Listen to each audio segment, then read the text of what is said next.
አማራ ክልልን እያፈረሰ ያለው ኃይል በባንዳነት ነው እየሰራ ያለ።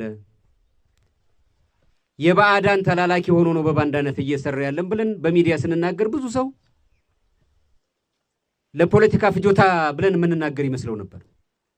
በተግባር የተገለጸ ግን ደብረ ኤልያስ ወረዳ ላይ ነው። ይህን የሚሉት የአማራው ክልል ርዕሰ መስተዳደር አቶ አረጋ ከበደ ናቸው። አቶ አረጋ ከበደ ጽንፈኛ ሲሉ የሚጠሩት ኃይል ፋኖ 80 በመቶ የሚሆነውን የክልሉን መሬት በማስተዳደር ላይ ስለመሆኑ የዓለም አቀፍ የመገናኛ አውታሮች በመዘገብ ላይ ናቸው። ርዕሰ መስተዳድሩ ምንም እንኳን ጽንፈኛ ሲሉ የሚጠሩት ኃይል የባዕዳን ተልዕኮ አስፈጻሚ ባንዳ ነው ሲሉ ቢደመጡም ይህን በተናገሩበት መድረክ ተደርጓል በተባለው የሞርታር ጥቃት ለጥቂት ማምለጣቸው ተዘግቧል።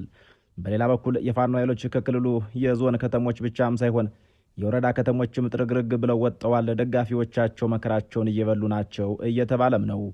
በክልሉ በፋኖ ኃይሎችና በፌዴራል መንግስቱ መካከል የሚካሄደው ጦርነት ድፍን 2 ዓመታትን አሳልፎ 3ኛው ዓመት በማባት ላይ ነው። የተከበራችሁ የበራፍ ቲቪ ንቁ ተከታታዮቻችን ሰላምም ጤናም ይስጥልን። በዚህ መሰናዶ የርዕሰ መስተዳድሩን ንግግር መነሻ በማድረግ የፌዴራል መንግስቱ የፋኖ ኃይሎችን ማሸነፍ ይችላል ወይስ ይሸነፋል የሚለውን ከታሪክም ከሳይንስና ከተሞክሮም አንጻር አስተንትነነዋል። አብራችሁን ቆዩም። አቶ አረጋ ከበደ በቆይታቸው መንግስታቸው የፋኖ ኃይሎችን የባዕዳን ተልዕኮ ተሸካሚ ባንዳ ናቸው ማለታቸው ለተራ ፖለቲካ ፍጆታ ባይሆንም እመረዋለሁ የሚሉት ህዝብ ግን እንዳልተቀበላቸው ይናገራሉ። ጽንፈኛ ሲሉ የሚጠሯቸው ኃይሎች የተባሉትን ሆነው የተገኙ ደብረ ኤልያስ ላይ ነው ይላሉ። በተደጋጋሚ አደራድሩን እንደራደር ሲሉ የሚደመጡት ርዕሰ መስተዳድሩ በተለይ ፋኖ ከህወሓትና ከኤርትራ ጋር ሊሰራ ነው መባሉን ተከትሎ ባንዳ በሚል ይገልጹት ጀምረዋል። መመሪያው ከፌዴራል መንግስቱ የወረደ ነው ያሉን አንድ ወታደራዊ ምንጭ የአማራ ህዝብ ለኢትዮጵያ ስስ ልብ ያለው ህዝብ በመሆኑ ባንዳነትንና አርበኝነትን እኩል በማቅረብ የመነጣጠያ ዘዴ ነው ይላሉ። የክልሉ መንግስት ነገሩን በለሆሳስ ለመያዝ ጫካ ያሉ ወንድሞቻችን የመሳሰሉ ቃሎችን ይጠቀም የነበረ ቢሆንም ከቅርብ ጊዜ ወዲህ ግን በግልጽ ባንዳ ይላቸው ጀምሯል። ምክትል ጠቅላይ ሚኒስትሩ ከወራት በፊት አማራ በታሪኩ በዚህ ልክ ተላላኪም ባንዳም ሲሆን አይተው እንደማያውቁ መናገራቸው በርካቶችን ፈገግ ያስባለ ክስተት ሆኖ አልፏል። ትናንት ደግሞ የስጋ ዘመዳቸው እንደሆነ የሚነገርለት አረጋ ከበደ የፋኖ ኃይሎችን የባዳ ተላላኪ ባንዳዎች ሲሉ ጠርተዋቸዋል። ምንም እንኳን ከለሆሳስ ቃል እስከ ዘለፋ ከክላሽ እስከ ድሮን ቃልም መሳሪያም እየተለዋወጠ መንግስትና ፋኖ የገጠሙ ቢሆንም የፋኖ ኃይሎች ግን ፍንክች ያሉ አይመስሉም። ጸጥታ ኃይላችንም የፖለቲካ አመራሩም ህይወት በእናንተ ውስጥ ነው። እናንተ ቀጥ ማለት አለባችሁ። እንደ ህዝብ እናንተ ቀጥ ካላችሁ እኛ ስራችንን እንሰራለን።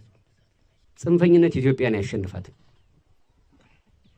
ሽፍትነት ኢትዮጵያን ያሸንፋትም። የመንግስት አስተዳደርን ማጠናከር በየቀበሌዎች በየመንደሮቹ ተልኳችን ይሆናል። ዝግጅት ክፍላችን የፌዴራል መንግስቱ የፋኖ ኃይሎችን ለምን ማሸነፍ አቃተው? በተራዘመ ግጭት የህዝቡን ኢኮኖሚ ለማውደም ነው ወይስ አቅም አንሶት በሚለው ጉዳይ ላይ አንድ ወታደራዊ መኮንንን ጠይቆታል። ወታደራዊ መኮንኑም የፌዴራል መንግስቱ በተራዘመ ግጭት የህዝቡን ኢኮኖሚ የሚያወደም ፍላጎት ቢኖረው ገቢራዊነቱ በፋኖ ኃይሎች ላይ የተመሰረተ ነው ይላሉ። አሁን ላይ ባለው ነባራዊ ሀቅ የፌዴራል መንግስቱ የፋኖ ኃይሎችን አቅም መቋቋም እየቻለ አይደለም ያሉን ምንጩ ግጭቱ እየተራዘመ በሄደ ቁጥር ታጣቂ ኃይሉ ተሰላሽቶ ወይም በሌላ መንገድ ከተበታተነ ግን ተሸናፊው ህዝቡም አሸናፊው ደግሞ መንግስት ይሆናል ባይ ናቸው። በመሰረቱ የግጭቱ መሰረታዊ ምክንያት ፖለቲካዊ ነው የሚሉት እኒሁ ምንጭ ፋኖ ጠንካራ የሆነ ህዝባዊ መሰረትና ነጥሮ የወጣ የመታገያ ገፊ ምክንያት አለው ይላሉ። የመታገያ ምክንያትና ህዝባዊ መሰረት ያለውን ኃይል በቀላሉ ማሸነፍም ከባድ ይሆናል ይላሉ። ለፋኖ ኃይሎች ያላቸው ህዝባዊ መሰረት መንግስት በወታደራዊ ኃይል ብቻ ድል እንዳያገኝ እንቅፋት ይፈጥራልን ብለዋል። ትግሉ በህዝብ የሚደገፍ ከመሆኑም ባለፈ የብሔርተኝነት ስሜት ያለው እንደሆነም ያነሳሉ። ፋኖ ከብዙ የአማራ ክልል ነዋሪዎችና ከዲያስፖራው ሰፊ የሞራል የገንዘብና የሎጂስቲክ ድጋፍ እንደሚያገኝ አስቀድመው ይህ ድጋፍ የፋኖ ኃይሎች ከፌዴራል መንግስቱ ጥቃት የሚደበቁበትን እድልም ፈጥሮላቸዋል ይላሉ። የፋኖ ኃይሎች ያላቸው ህዝባዊ ድጋፍ ከፌዴራል መንግስቱ ጥቃት ከለላነትን ባለፈ የሚያገግሙበትንና አዲስ ተዋጊዎችን የሚመለምሉበትን ጥልቅ መረብም ፈጥሮላቸዋል። የፋኖ ኃይሎች የመጀመሪያ ጥያቄ በአማራ ክልል የወሰንና የጸጥታ ጉዳዮች ላይ ተፈጥሮ የነበሩ ስጋቶች ቢሆኑም መንግስት እነዚህን የህዝብ ስሜቶችና ቅሬታዎች ለምሳሌም በወልቃይት ራያና የመሬት ይዞታዎች ዙሪያ ያሉ ጥያቄዎችን በፖለቲካዊ መንገድ መፍታት አለመቻሉ ስለመጠናከራቸው መንገድ እንደከፈተ ያስረዳሉ። የፌዴራል መንግስቱ መሰል የፖለቲካ ጥያቄዎችን እስካልፈታም ድረስ በአማራ ህዝብ ዘንድ የሚፈጠረው እልህና የጸረ መንግስት ስሜት የፋኖን ተዋጊዎች ኃይል ያለማቋረጥ እንዲያድግ አድርገዋል። በተለይም የፌዴራል መንግስቱ በክልሉ ላይ የወሰዳቸው የፖለቲካ እርምጃዎች ለፋኖ ኃይሎች መነሳሳትም ሆነ መጠናከር በር ከፋች ናቸው ይላሉ። ፖለቲካዊ ውሳኔዎች በአካባቢው ህዝብ ዘንድ እንደ ክህደት ስለተቆጠሩ የመንግስትን ህጋዊ ቅቡልነት አሳጥቶታል። ከባድ ወታደራዊ እርምጃዎች ደግሞ የህዝብን ቅሬታ ያባብሳሉ እንጂ የህዝብን ቅሬታ ሊፈቱ የሚችሉ አይደሉም። ምንም እንኳን ፋኖ በጦር ሜዳ ስኬት ቢኖረውም በአንድ ወጥ አመራር ስር አለመሆኑ የፖለቲካ ግቦቹን ለማሳካት አስቸጋሪ አድርጎበታል ባይ ናቸው።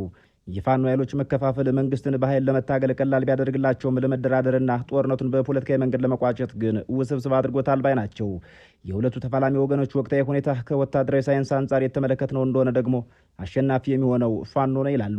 የፋኖ አደረጃጀትና የሚከተል የውጊያ ስልት ለአሸናፊነቱ በር የሚከፍት ነው ባይ ናቸው። ፋኖ የሚከተል የውጊያ ስልት እንዲሁም የፌዴራል ኃይሎች ውስንነት የመንግስትን ወታደራዊ ድል የሚገድቡ ናቸው። ፋኖ በአብዛኛው ጊዜ የሚጠቀሙ የውጊያ ስልት ሽምቅ ውጊያን ሲሆን ድንገተኛ ጥቃቶችን፣ አድፍጦ መምታትንና አጥቅቶ መሰወርን አብዝቶ ይጠቀማል። ይህ ስልት የፌዴራል መንግስቱ ሰራዊቶችን በግልጽ ጦርነት መግጠም ስለማይጠይቅ የኃይልና የትጥቅ ብልጫውን አሳንሶለታል። የሽምቅ ተዋጊዎች ከህዝቡ ጋር ይዋሃዳሉ። ይህም ከህዝቡ መለየትንና አናጥሎ መምታትን እጅግ ከባድ ያደርገዋል። ይህ ደግሞ ለፌዴራል ኃይሎች የሚደረገውን የጸረ ሽምቅ ውጊያ ወይም ካውንተር ኢንሰርጀንሲ አድካሚና ውድ ያደርገዋል ይላሉ። ይህ አይነቱ ውጊያ ዋና ግቡ ድል መንሳት ሳይሆን የመንግስትን አስተዳደርና ወጥነት የሌለው ማድረግ ነው። የኢትዮጵያ መከላከያ ሰራዊት ሀብቱን ለሌሎች ወሳኝ ግጭቶችና አካባቢዎች ለአብነትም እንደ ትግራይ፣ እንደ ኤርትራ ድንበርና እንደ ኦሮሚያ ባሉ አካባቢዎች መመደብ ይኖርበታል። ይህም በአማራ ክልል ላይ ብቻ ትኩረት አድርጎ ዘላቂ ዘመቻ ለማካሄድ ያለውን አቅም ገድቦበታል። ፋኖ የአካባቢውን መልክዓ ምድር ጠንቅቆ ያውቀዋል። ይህ ደግሞ አድፍጦ ለመምታት ለመደበቅና በፌዴራል ሰራዊቶች ላይ ከፍተኛ ጉዳት ለማድረስ ወሳኝ ስልታዊ ጠቀሜታን አላብሶታል። ብዙ የፋኖ አባላት ቀደም ሲል የክልሉ ልዩ ኃይሎች ወይም የመከላከያ ሰራዊት አባላት በመሆናቸው ወታደራዊ ስልጠናና ልምድ ያላቸው ናቸው። ይህ ልምድና የመንግስትን የውጊያ ስልት የመረዳት ችሎታ ደግሞ የመንግስትን ጥቃት ለመመከት አግዟቸዋል። የፌዴራል መንግስቱ ፋኖን ሙሉ በሙሉ ማሸነፍ ያልቻለው የግጭቱ ዋና መሰረት ወታደራዊ ሳይሆን ፖለቲካዊ ስለሆነ ነው ይላሉ። የፌዴራል መንግስቱ ዋና ከተሞችንና ዋና ዋና መንገዶችን በጊዜያዊነት መቆጣጠርና ፋኖን ማስወጣት ቢችልም የፋኖን የህዝብ ድጋፍና ሽምቅ ውጊያ ስልት ሙሉ በሙሉ ማጥፋት ግን አልቻለም ባይ ናቸው። የፋኖ ስልት መንግስትን በአካባቢው አስተዳደሩን እንዳይዘረጋ ማድረግ ነው። መንግስት ግጭቱን ለመፍታት ብቸኛው መንገድ ከፖለቲካዊ ውይይትና የህዝብ ቅሬታዎችን መፍታት ጋር የተባለቀ ስልት መከተል እንደሆነ እምነት አለው። በኃይል ብቻ የሚደረግ ዘመቻ የእርስ በርስ ጦርነት ስጋትን ከማባባስ ውጭ ዘላቂ ውጤት አያመጣም ይላሉ። መንግስትን እስካሁን የፋኖ ኃይሎችን ማሸነፍ አልቻለም ማለትም ሙሉ ለሙሉ ይሸነፋል ማለት ላይሆን ይችላል የሚሉት ወታደራዊ መኮንኑ ግጭቱ በድርድር የሚቋጭበት እድልም ሰፊ ነው ባይ ናቸው። ድርድር ምንም ጥያቄ የሌለው አብዛኛውን ጊዜ አሸናፊ የሚያደርገው አገዛዝን ነው። ግን ደግሞ ግጭቱ ውስጥ ያሉ ሁለቱም ወገኖች ለድርድር እንዲቀመጡ የሚገፉ ወሳኝ ምክንያቶች ይኖራሉ ብለዋል። የመጀመሪያው ገፊ ምክንያት በሁለቱም ወገን የሚሰማ ድካም ነው። ለመንግስት ጦርነትን መቀጠል በሀገሪቱ የኢኮኖሚ ሁኔታ ላይ ትልቅ ጫና ይፈጥራል። የሀብት ብክነት፣ የጸጥታ ስጋትና ዓለም አቀፍ ተጽዕኖዎች የፖለቲካዊ ዋጋው እየጨመረ እንዲሄድ ያደርጋል ይላሉ። የፋኖ ኃይሎችን በበኩላቸው በከተሞች ውስጥ ዘላቂ መሰረት መፍጠር አልቻሉም። ለረጅም ጊዜ በሽምቅ ውጊያ መቀጠል የምልመላና የሎጂስቲክስ ሸክም እንዲሁም በአመራር ውስጥ መከፋፈል ሊያመጣ ይችላል። ሌላው ነጥብ የህዝብ ግፊት ወይም ፐብሊክ ፕሬዠር የሚባለው ነው። በአማራ ክልል ውስጥ የሚኖረው ህዝብ ከግጭቱ ባሻገር በደረሰበት ከፍተኛ ሰብአዊና ኢኮኖሚያዊ ቀውስ ምክንያት ለሰላም ከፍተኛ ፍላጎት እያሳየ መጥቷል። ይህ ግፊት ሁለቱንም ወገኖች ወደ ድርድር ጠረጴዛ ሊገፋፋቸው ይችላል ይላሉ። ሌላው የድርድር ገፊ ምክንያት የውጭ ሀገር ተጽዕኖ ወይም ኤክስተርናል ኢንፍሉዌንስ የሚባለው ነው። ዓለም አቀፍ አጋሮችና የሰብአዊ መብት ድርጅቶች በኢትዮጵያ ውስጥ ሰላም እንዲመጣ የማያቋርጥ ጥሪ በማድረግ ላይ ናቸው። የገንዘብ ድጋፍና ዲፕሎማሲያዊ ግንኙነቶችን ለመጠቀም ሲባል ወይም ለመጠበቅ ሲባል መንግስት ሰላማዊ መንገድን የመከተል ግዴታ አለበት። የፌዴራሉ መንግስት ከህወሓት ጋር የተኩስ አቁም ስምምነት መፈረሙ የጦርነት ውዝግቦችን በድርድር መፍታት እንደሚችል አመላካች ነው ባይ ናቸው። ግጭት ውስጥ ያሉት ሁለቱም ወገኖች ወደ ድርድር ለመምጣት ገፊ ምክንያቶች እንዳሏቸው ሁሉ ፈተናዎቹም አሉባቸው ይላሉ። ግጭቱን በሰላም ለመቋጨት እድሎች ቢኖሩም የድርድሩን ሂደት ሊያደናቅፉ የሚችሉ ከባድ ፈተናዎች ተዳቅነዋል። የፋኖ አመራርና ውክልና ለመኖር ቀዳሚው ፈተና ነው። ፋኖ አንድ ወጥ የሆነ ማዕከላዊ አመራር አለመኖሩ አስቸጋሪ አድርጎታል ይላሉ። መንግስት ከማን ጋር ነው የሚደራደረው? ሁሉም የፋኖ ቡድኖች የተፈረመውን ስምምነት ተቀብለው ተግባራዊ ያደርጋሉ ወይ የሚለው ጥያቄ የሰላሙን ሂደት የሚያወሳስብና የሚወስነው ይሆናል ባይ ናቸው። ሌላው ነጥብ ዋና ዋና የሚባሉ የፖለቲካ ጥያቄዎች ለአብነትም የወሰንና ማንነት ጥያቄዎች በዘላቂነት አለመፈታታቸው የሚጠቀስ ነው። ፋኖና የአማራ ህዝብ የወሰን ጥያቄዎችን እንደ ወልቃይትና ራያ ያሉ እንዲሁም የክልሉን ህጋዊ የጸጥታ አደረጃጀት የሚመለከቱ መሰረታዊ ጥያቄዎች ያሏቸው ናቸው። እነዚህ ጥያቄዎች ከስልጣንና ከፌዴራል ስርዓት ጋር የተያያዙ በመሆናቸው መንግስት በቀላሉ ለመመለስ ይቸገራል። ሶስተኛው ነጥብ የመንግስት ቁርጠኝነት ማጣት የሚለው ይጠቀሳል። መንግስት የፋኖ ቡድኖችን እንደ ህገወጥ ኃይል እስከ ተመለከታቸው ድረስ ከእነሱ ጋር በፖለቲካ እኩልነት ላይ ተመስርቶ ለመደራደር ያለው ፍላጎት ውስን ነው ባይ ናቸው። የታማኝነት እጦትና ቅድመ ሁኔታዎች የችግሩ ምንጭ ናቸው። በሁለቱ ወገኖች መካከል ያለው ታማኝነት በጣም ዝቅተኛ ነው።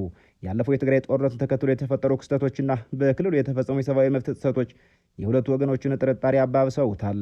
መንግስት ድርድር ከመጀመሩ በፊት የፋኖ ኃይሎች ትጥቅ እንዲፈቱ ሊጠይቅ ይችላል። ፋኖ ደግሞ የፖለቲካ እስረኞችን መፍታት ወይም የፌዴራል ወታደሮችን ከክልሉ ከአካባቢዎች ማስወጣትና ሌሎች አሉኝ የሚላቸውን የመታገያ ኮዞች አንስቶ ሊጠይቅ ይችላል። የቅድመ ሁኔታዎች ልዩነት ድርድር እንዳይጀመር እንቅፋት ይፈጥራሉ። የፋኖን ኃይሎች ትጥቅ ማስፈታት፣ ማፍረስና ወደ ማህበረሰቡ ማዋሃድ ወይም ዲዲአር የሚባለው ሂደት እጅግ በጣም ከባድና ውስብስብ ነው ይላሉ።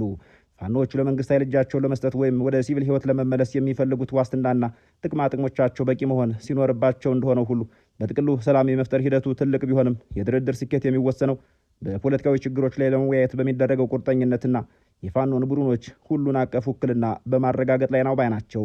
ወታደራዊ መኮንኑ በኃይል ብቻ የሚደረግ ድል እንደሌለ ሁለቱም ወገኖች ከተረዱ የድርድር ጠረጴዛው ብቸኛ መፍትሄ ይሆናል ማለቱን ነግረናችሁ እንሰናበታለን። ለአሁኑ በዚህ አበቃን። ቸር ያገናኘን።